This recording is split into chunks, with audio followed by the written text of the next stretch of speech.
Bonjour, aujourd'hui je vais vous expliquer le pronom en et le pronom i. Tout d'abord, je vais commencer par le pronom en. Quand est-ce qu'on l'utilise?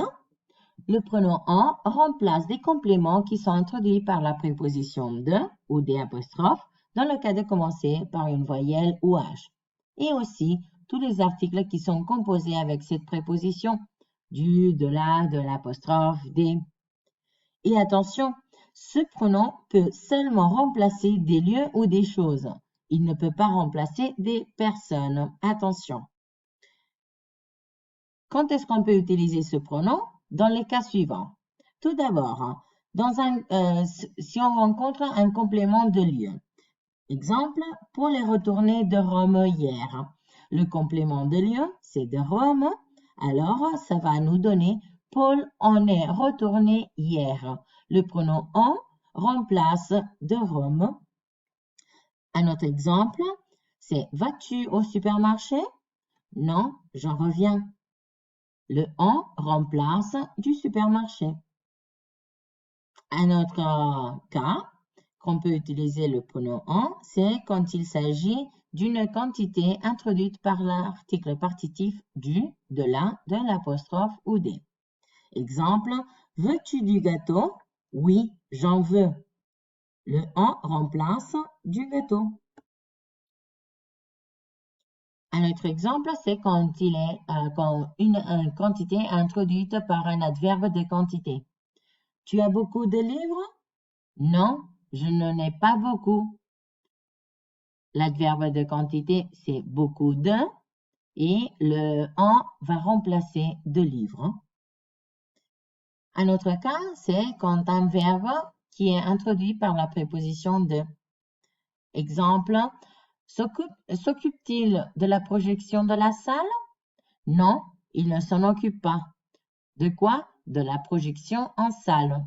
C'est-à-dire que le verbe s'occuper est régi par la préposition de. S'occuper de. C'est pour cette raison qu'on peut le remplacer par la préposition en. Un autre exemple, c'est quand on rencontre un adjectif qui porte aussi la préposition de. Es-tu content de ton nouveau directeur? Oui, j'en suis très content. De quoi? De mon nouveau directeur.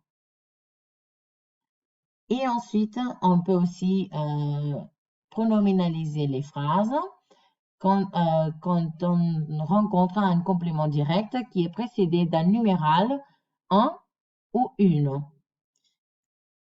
Exemple, Paul a un frère, il en a un. Paul, as-tu une sœur? Non, je n'en ai pas. Le pronom en remplace une sœur ou bien un frère. Et aussi avec un numéral, combien de frères et sœurs as-tu? J'en ai 6. Le pronom en remplace frère et sœur.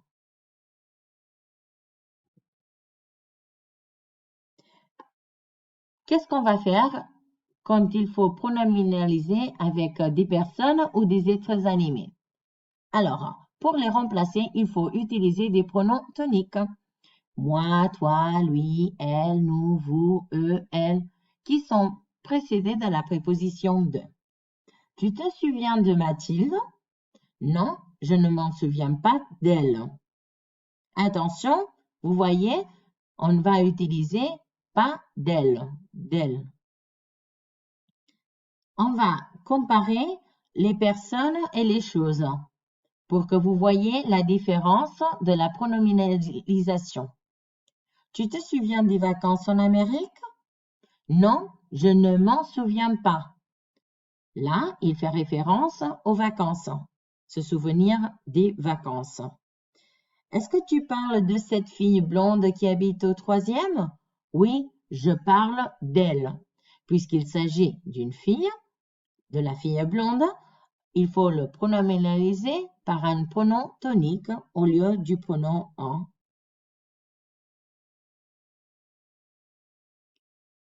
L'autre pronom, comme je vous ai dit avant, c'est le pronom i. Comme auparavant, quelle est son utilisation? Le pronom i remplace des compléments introduits par la préposition à ou ceux qui sont accompagnés d'un article défini. Au, à la, à l'apostrophe, au. Mais attention, le pronom i ne peut pas remplacer des personnes, seulement des lieux ou des choses, comme dans le cas du pronom en. Et on l'utilise dans les cas suivants. Dans un complément de lieu qui est précédé de la préposition à. Attention, rappelez-vous quand il est précédé de la préposition à. Exemple, je vais à Londres. J'y vais. Le pronom i remplace à Londres. Nous allons au cinéma. Nous y allons. Il pense à son avenir. Il y pense. Il joue au football. Il y joue. Il participe au concours. Il y participe. Vous voyez, tous ces verbes portent une préposition, la préposition à, c'est-à-dire qu'on va le remplacer par le pronom i. Attention, parce que quelquefois le complément de lieu peut être introduit par une autre préposition qui n'est pas la préposition à, comme je viens de vous dire. Les exemples que je vous ai écrits ici sont Pierre est dans les Alpes. Pierre y est. Vous voyez, ce complément, il est introduit par la préposition dans. Mais, étant donné qu'il s'agit d'un lieu, on va aussi le pronominaliser avec le pronom i. L'ordinateur est sur la table. L'ordinateur y est. Je pars pour le Royaume-Uni. J'y pars. Tu vas chez tes parents. Tu y vas. Attention, le pronom i ne remplace pas des personnes ou des êtres animés. Pour les remplacer, on utilise des pronoms toniques, moi, toi, lui, elle, nous, vous, eux, elle, qui sont précédés de la préposition à. C'est exactement le même que dans le pronom en. Vous vous rappelez? On va comparer dans les deux cas avec un être animé et avec une chose. Exemple, il pense à ses vacances. Étant donné que vacances, c'est une chose, on va le pronominaliser par i. Il y pense à ses vacances. Et l'autre phrase, ce serait il pense à ses amis. Il pense à eux, à ses amis. Étant donné qu'il s'agit de personnes, on va le pronominaliser avec un pronom tonique. Et alors, on se pose la question, quelle est la place de ces pronoms dans la phrase? Comme tous les autres pronoms, les pronoms en et i suivent la même règle. Le pronom se place devant du verbe. Cependant, ils ont un ordre spécifique dans la phrase. Je vais vous expliquer 4 cas différents. S'il s'agit d'une négation, on va structurer la phrase de la manière suivante. Ne plus pronom plus verbe plus pas.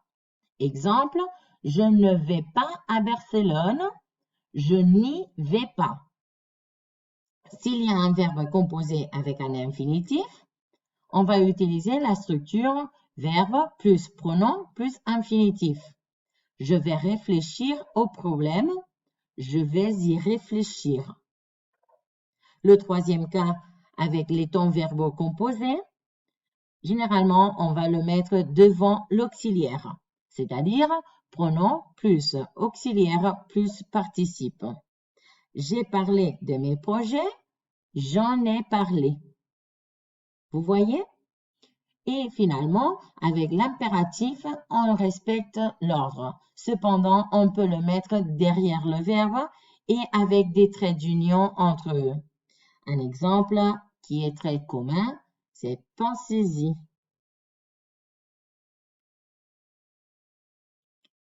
Et pour finir, je vais vous expliquer quel est l'ordre quand il y a plusieurs pronoms. Donc, il faut toujours tenir en compte qu'il doit y avoir tout d'abord le sujet. Dans le cas d'être une phrase négative, ensuite on mettrait le ne. Et l'ordre, c'est le suivant. Me, te, nous, vous. Le, la, les. Lui, leur.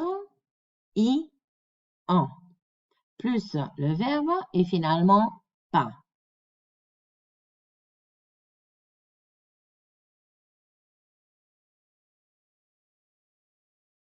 Merci bien et j'espère que vous ayez bien compris l'utilisation des pronoms en et i.